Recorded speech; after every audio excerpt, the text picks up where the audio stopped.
Greetings, Ducklings! In this video, I will rate Julius Caesar, Abraham Lincoln, Nzinga Mbande, and Sultan Saladin power projection in Sid Meier's Civilization 6. Each leader will be rated in 10 categories: leader bonus, civ bonus, unique unit, unique building, bonus synergy, stat dependence, gameplay, survivability, peak power, and win conditions. We'll start with the first newly revealed leader, Julius Caesar. Rome, one of the strongest civ in the game, and now it has second leader with an early game military focus. Unlike Trajan, who was nerfed in a better balanced game mod, Julius Caesar was buffed, so his bonuses can be used for tournament games. Now I have to warn you, this rating based on multiplayer game experience where better balanced game and better balanced starts modes are used, which makes game better balanced, so civilization bonuses might be different compared to a vanilla civ. Julius Caesar leader bonus Veni Vidi Vici, 200 gold when you capture a city for the first time, 100 gold when you capture a barbarian outpost, increasing to 500 gold for both with the steel technology on standard speed. Extra BBG bonus, receive a free melee unit each time you found a city. Capturing and retaining at least one city owned by other civilization and founded by any major civilization grants extra wildcard policy slot in any government. The first part of this bonus is not that strong. Getting extra gold from barbarian camps is good, but it's not enough. They are not that common in a multiplayer FFA games. Teamers and duels are played without barbarians at all. So in most cases you can get about 100 gold on online split. But extra part is way better and have extremely good synergy with the first one. Each time you found a city you will get a warrior. Usually Rome opens with 5 cities or even more, so you can imagine your early game army, and if you're lucky enough to find some barbarian camps, you can upgrade them in legionnaires in no time. Basically, Julius Caesar has extremely good legionnaires timing attack.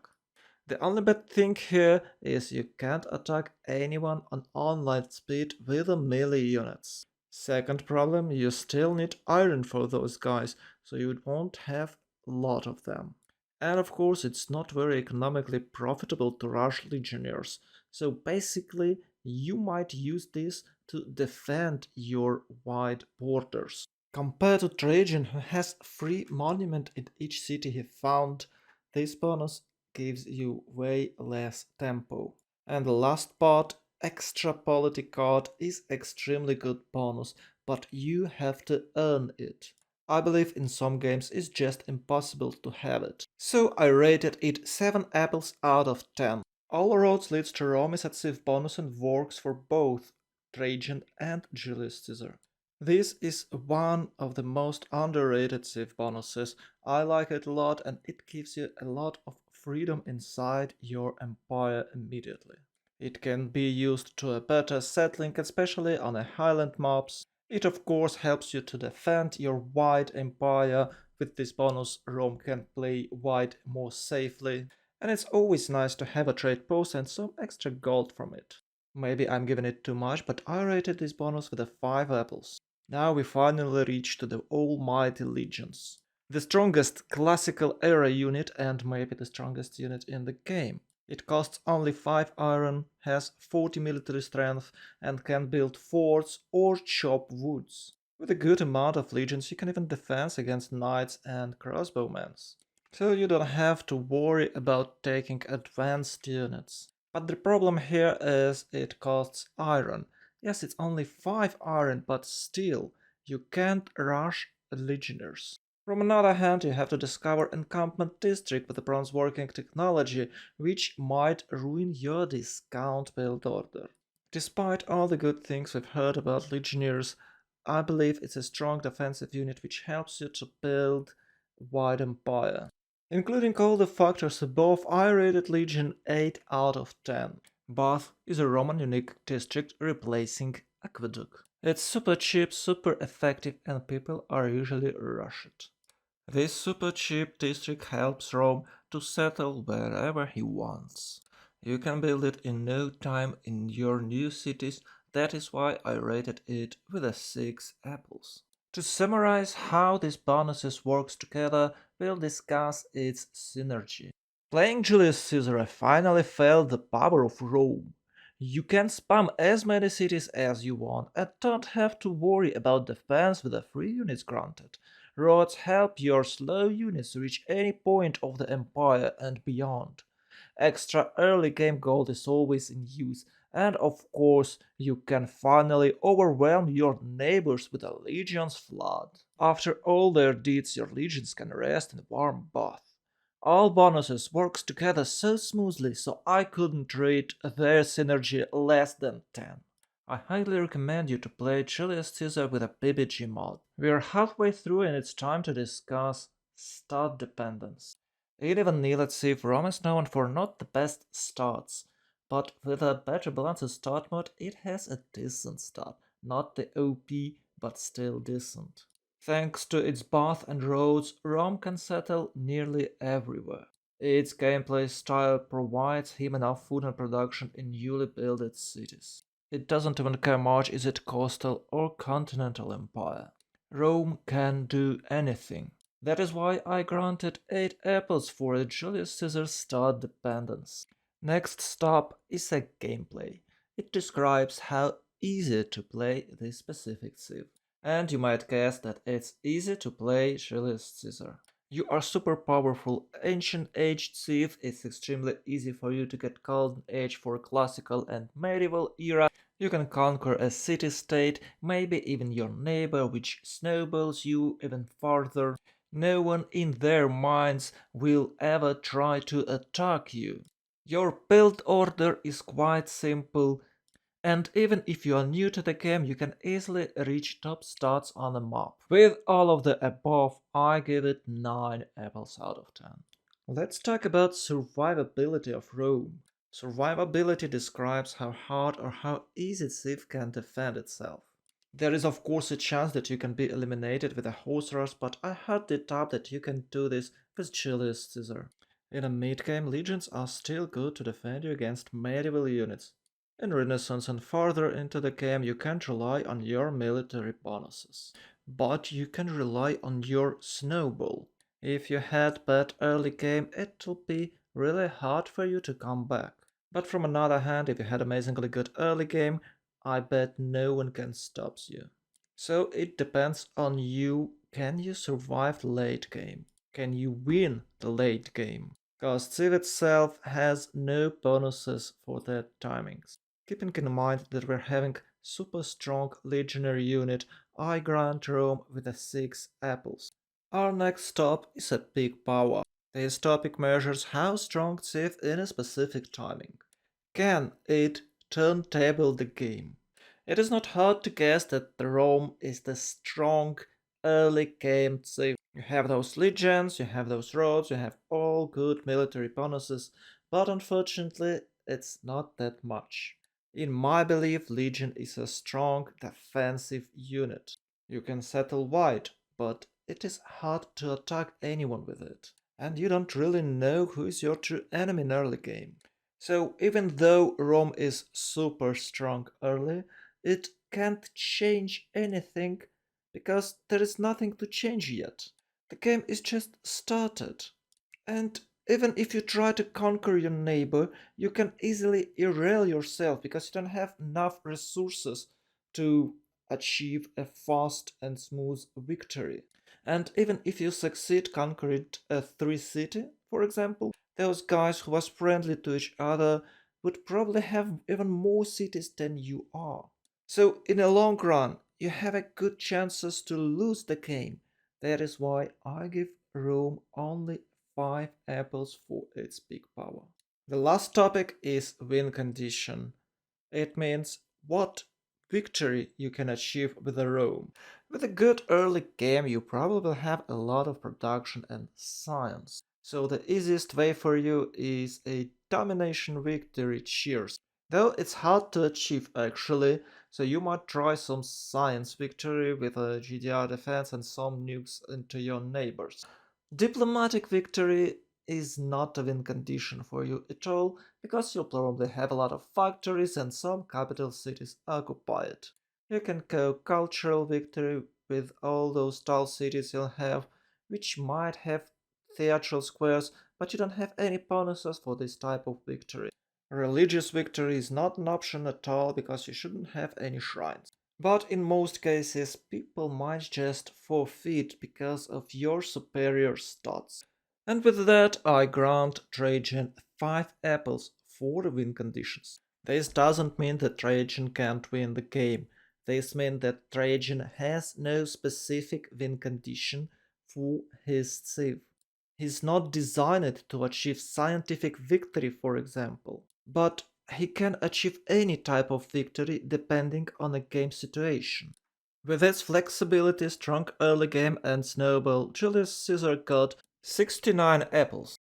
Cheer him with that, and we're moving on forward to the next strong and independent leader, Abraham Lincoln. Leader bonus Emancipation Proclamation builds industrial zone districts in half the time. Industrial zone gives +2 amenities and +3 loyalty per turn. Plantation give -2 loyalty per turn. Receive a free melee unit after constructing industrial zone and their buildings. The free unit does not require resources when created or to maintain and receive +5 combat strength.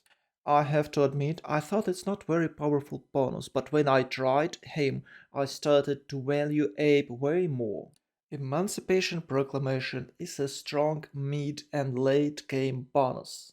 You can industrialize your empire way faster, you get extra amenities which grants you, for example, 10% of all stats. And you can have more cities with this bonus. And of course, stronger melee units. You receive way more units than Julius Caesar, but you get them later.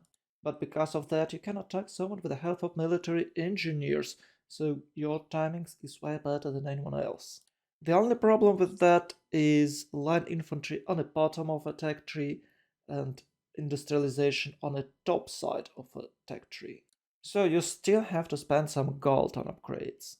But of course, you can just sim and get your P-51 Mustangs. If you are a veteran player, you can agree that extra amenity bonus is one of the best you can have. And having some cheap industrial zones and units on top of that makes it even better. So Emancipation Proclamation rated by me with an 8 apples. American civilization bonus is Founding Fathers. All diplomatic policy slots in the current government are converted to a wild card slot. Extra diplomatic favor per turn for every wild card slot in their government. This bonus works for almost entire game and helps you to control conquerors in early and mid game. Though it not gives you any extra policy card slots, it's just turn your green one to a purple one. You still have same amount of policy card slots, but you can manage your policy cards better with this one. Eventually, you will still use green policy card, otherwise you might lose a city-state control. That is why I rated this bonus as 5 out of 10. Unique unit P-51 Mustang, without a doubt, is the strongest unit in the game. It is an absolute unit in vanilla and super strong with a PvG mod. You can't push through this, even with a fascism, no matter what you do, you just can't beat it. The only way to deal with it is nukes. Absolutely unbeatable, the King of the Sky Mustang gives Lincoln extra 10 apples. Film studio is a unique American building. This gives extra 50% tourism pressure from the city toward other civilizations who reached the modern era. Extra 50% of tourism. That's a lot. That's a massive bonus. With a BBG mod, you have to reach computers to get extra 50% bonus to tourism. This building hardly boosts your tourism and helps you to achieve cultural victory, which is valid win condition for Lincoln, especially with his production bonuses and amenities. That is why I rated it with a 7 apples. Summarizing all these bonuses, we can agree that Abraham Lincoln is a strong late game civ.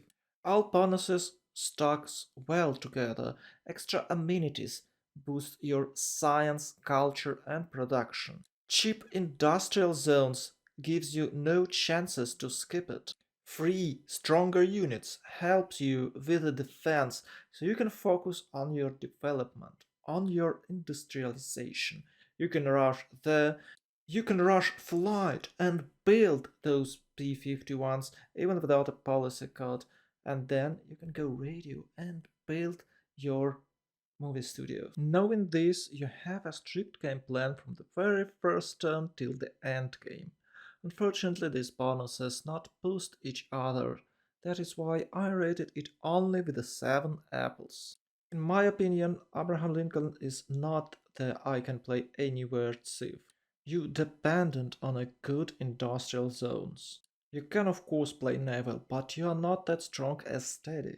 And you're still dependent on a river or any sources of fresh water which can help you boost those industrial zones with aqueducts. I don't think that settling non-fresh is an option for Abe, but he still spawns next to the plantations. So even with a bad start, he can still have extra yields from those luxury plantations improvement. I grant him 6 apple for that. And by the way, with that extra plantation, you can have slightly easier early game. Since you don't have any early game bonuses, it's quite hard to reach first and even a second golden age. You have to scout a lot, you have to focus on your district adjacency bonuses, so you can have extra era points. It's necessary for you to build some wonders, so I have to admit the early game is quite hard for this guy. Even in a mid game you're suffering from deficiency of stats. Because you have to rush industrial zones, you will have not enough campuses or theater squares. Your gameplay is similar to Germany but with a less production in a mid game. It's only get easier when you reach late game. So the first 2/3 of the game you stressed, you have to work hard, you have to pay attention to every single detail, and it's really hard to play with this guy, I have to admit.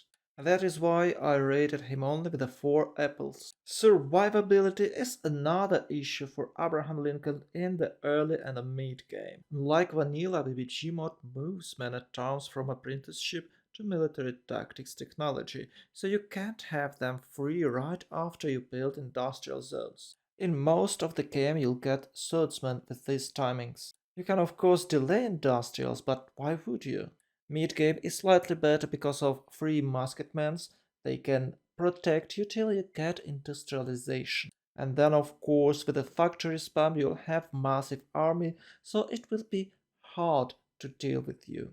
So yes, you have good survivability in the late game, but you are super weak in the early. And even the slight offense against you might break your game. So you're similar to Germany, but even worse. That is why I give only 5 apples to Abraham Lincoln. Now it's time to talk about game-changing moves. As I told earlier, America is a strong late-game thief, but how strong it is? Can it turn table? Can it change the game flow? And the answer is simple, yes it can. There's always an option to flood someone with light infantry or to destroy anyone with a P-51. So yes guys, no one can hide from Uncle Sam. And you can change the world if you only want to. That is why I grant Abraham Lincoln with an 8 apples. The last one topic is win conditions. It's obvious that Abraham Lincoln can achieve cultural victory, but he can also be a late-game warmonger civ. Or, if you decide to play an isolationist card, you can just fly away to Alpha Centauri. That is why I believe he earned that 7 apples I gave him. In total, Abe managed to get 67 apples. It's actually not that bad result, I thought it would be less. But it looks like P-51 and Film Studio carried him to this high rank. And now we'll talk about official Imba and this leader pack.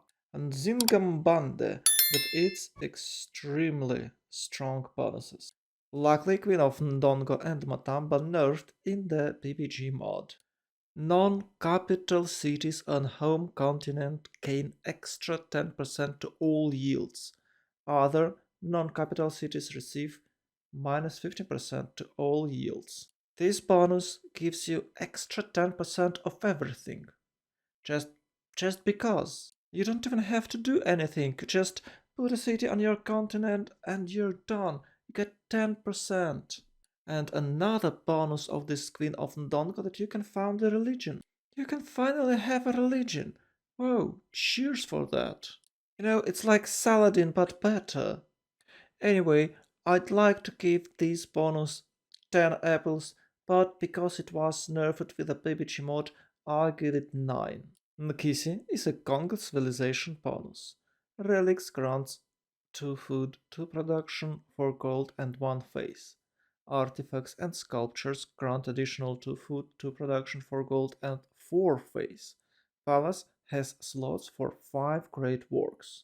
On top of that, you receive 50 more great writers, great artists, great musicians, and great merchant points, plus 100% production to archaeologists. At first, it doesn't look like a good bonus. You rarely can get relic early game, I'm not talking about sculpture and artifacts. But then, with that extra great purple points, you can easily collect early merchants or writers. And then you don't have to worry about where to place that artworks. You have an extra 5 great works slot in your palace. At the land game, you can easily feed 10 great musician artworks in a single city. And of course, you can double the amount of tourism it generates with a moksha. In fact, if you are heavily focused on an artifact, you can snipe that scientist with triple amount of tourism produced by artifacts. This looks like one of the strongest bonuses in the game, but luckily for us it have no effect in early game. And of course it gets full powers in late game. Once again I wanted to give it 10, but because it's partially useless in early game I only ranked it with an 8 points. Now it's time to talk about Nzinga Mbande.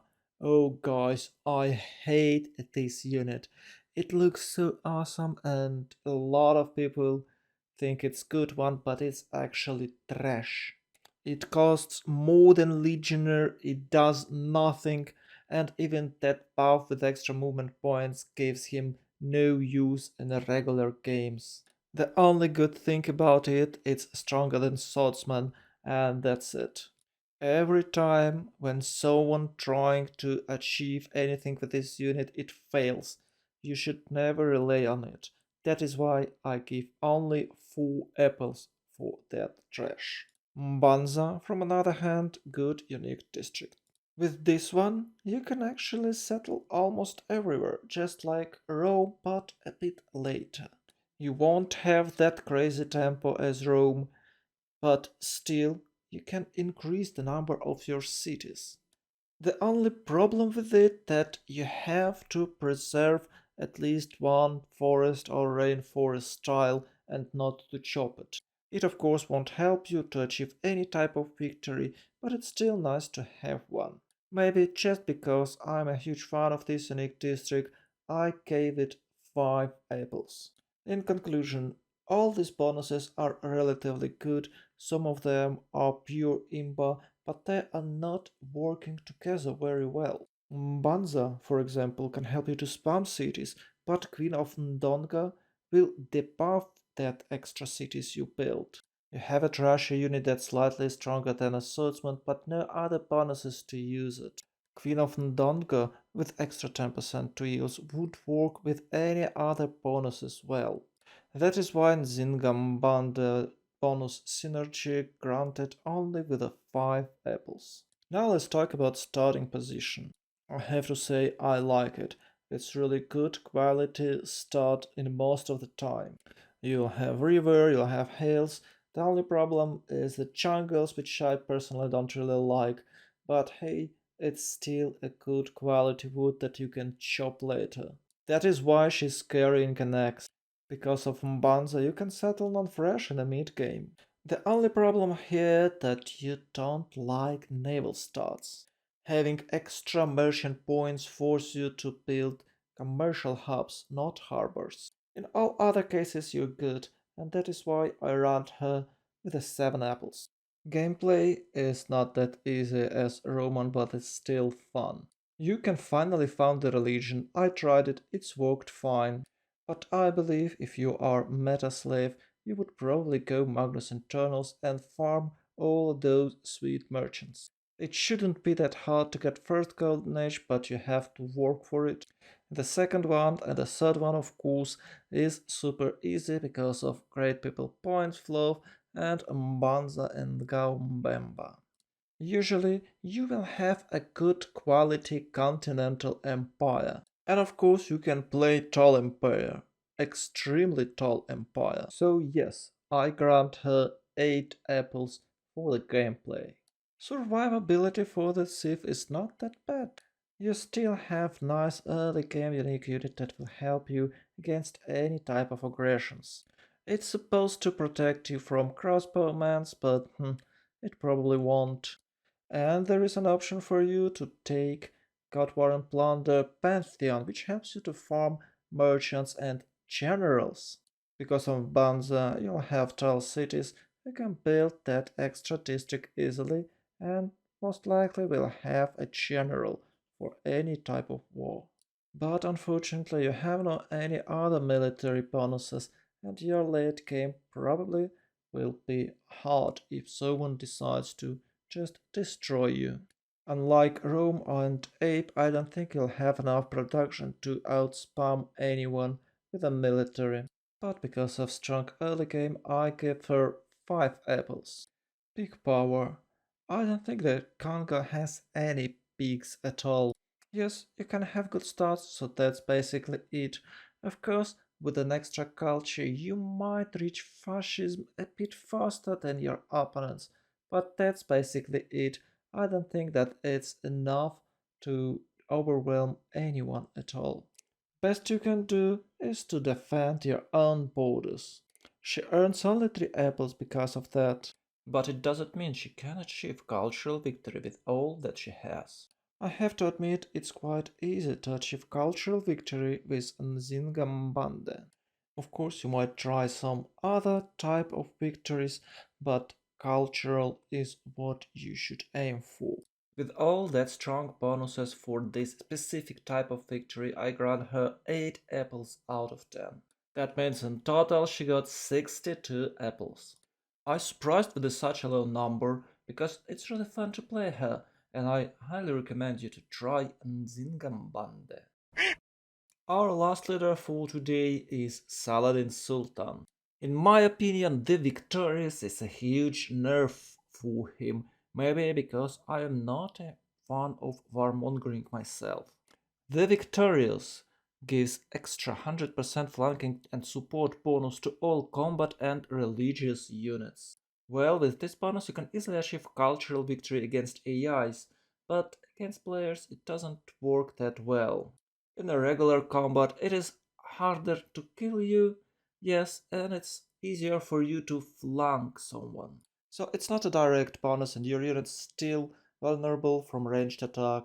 You still can push through tight chokes, and of course, you can flanking the city center or encampment. Though it is still fun to play, so I give it a 6 apples. The last prophet grants you great prophet points per turn after researching astrology. The last available great prophet will automatically go to Arabia if they have not already recruited one.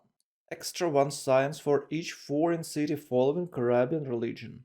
Campuses and holy sites receive a standard adjacency bonus from each other. So extra great profit points help you to get great profit faster than anyone else.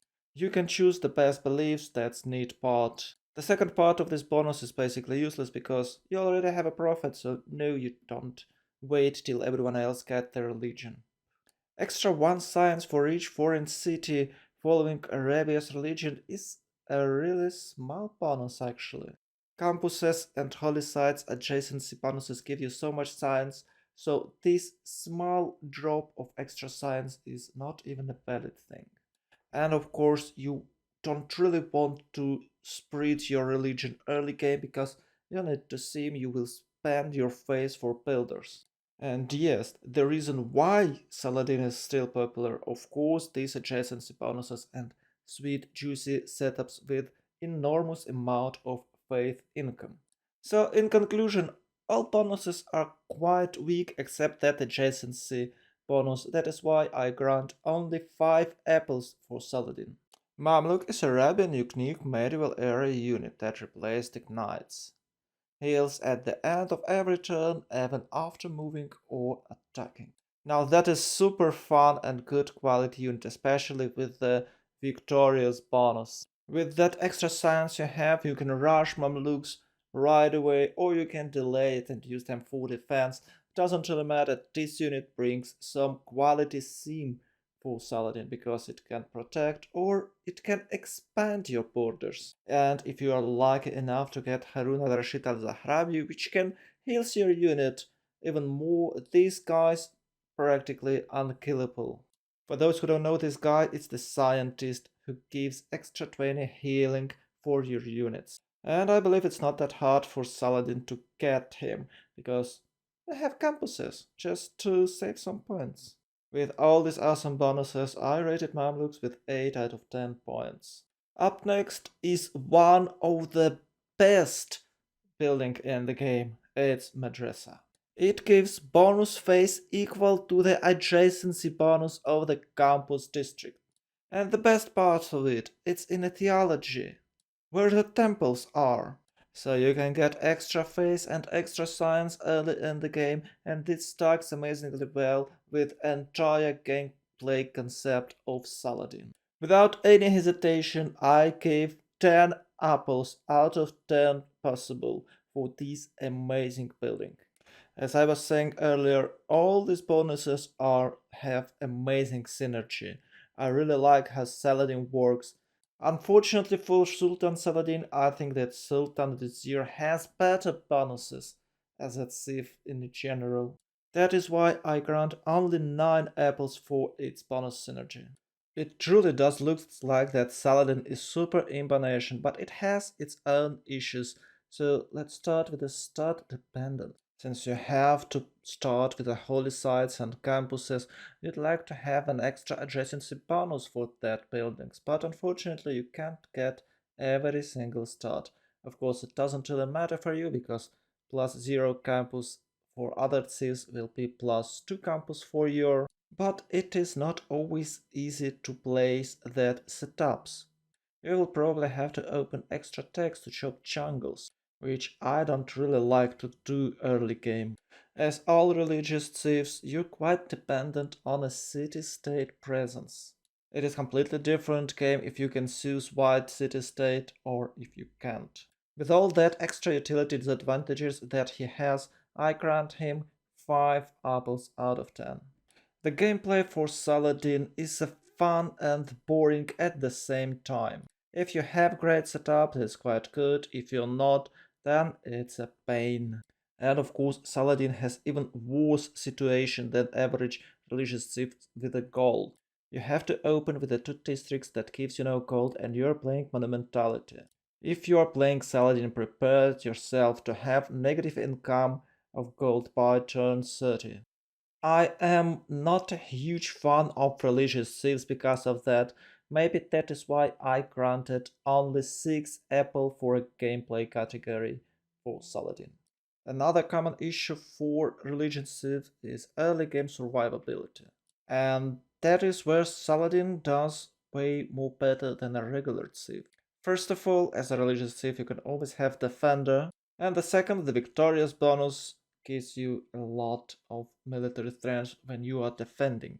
With extra amount of science you generate, Mamluks is not a problem to research, even without an Eureka. With all this above, I granted him 8 apples for survivability. And of course, Saladin can not only defend, but he can attack rapidly, and you better be ready for the Mamluk charge. Can Saladin turn the tides of the game?